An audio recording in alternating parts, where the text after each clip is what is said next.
ছেলেদের জীবনটা এত সহজ না। জন্মের পর ছেলেরা যখন যা চায় তখনই তা পায়, বাট একটা বয়স হয়ে যাওয়ার পর ছেলেরা মানসিক রোগী হয়ে যায়। কেন জানো? তখন ছেলেদের ফ্যামিলি দেখতে হবে, কেরিয়ার তৈরি করতে হবে, টাকা ইনকাম করতে হবে, রাতের ঘুমটাও হারাম হয়ে যায়, বাবা মার বয়স হয়ে যায়, বোনের বিয়ের সময় হয়ে যায়, বোনকে বিয়ে দিতে হবে, বাবা মাকে দেখভাল করতে হবে, এসব চিন্তা করতে করতে নিজের বয়সই শেষ হয়ে যায়। তারপর টাকা ইনকাম করো, তারপর ভালো ঘরের একটা মেয়ে বিয়ে করতে গেলে অনেক টাকার মালিক হওয়া লাগবে।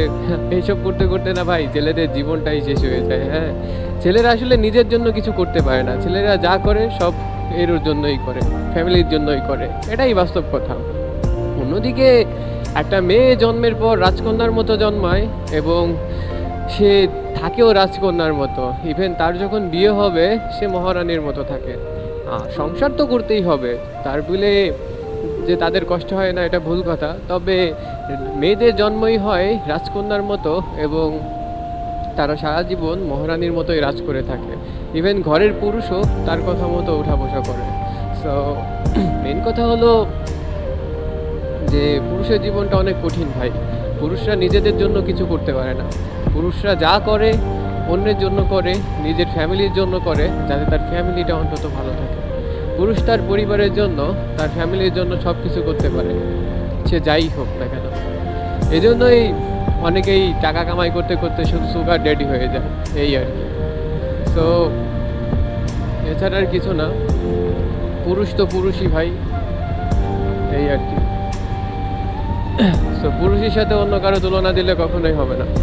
তাই ভাই একটা ছেলেকে কখনো ভাই তুমি মূল্যহীন মনে করো না। একটা ছেলে যেই হোক না কেন, যাই হোক না কেন, একটা ছেলে যাই হোক না কেন ভাই, একটা ছেলে মানে বহুত কিছু। একটা যে কোনো ছেলেকে ভাই সম্মান করো। ছেলেরা জীবনে খুব কষ্ট করে ভাই, ছেলেরা নিজের জীবনের জন্য কিছু করে না ভাই, ছেলেরা যা করে তার ফ্যামিলির জন্য করে। নাহলে এত কষ্ট ছেলেদের করার প্রয়োজন হয় না।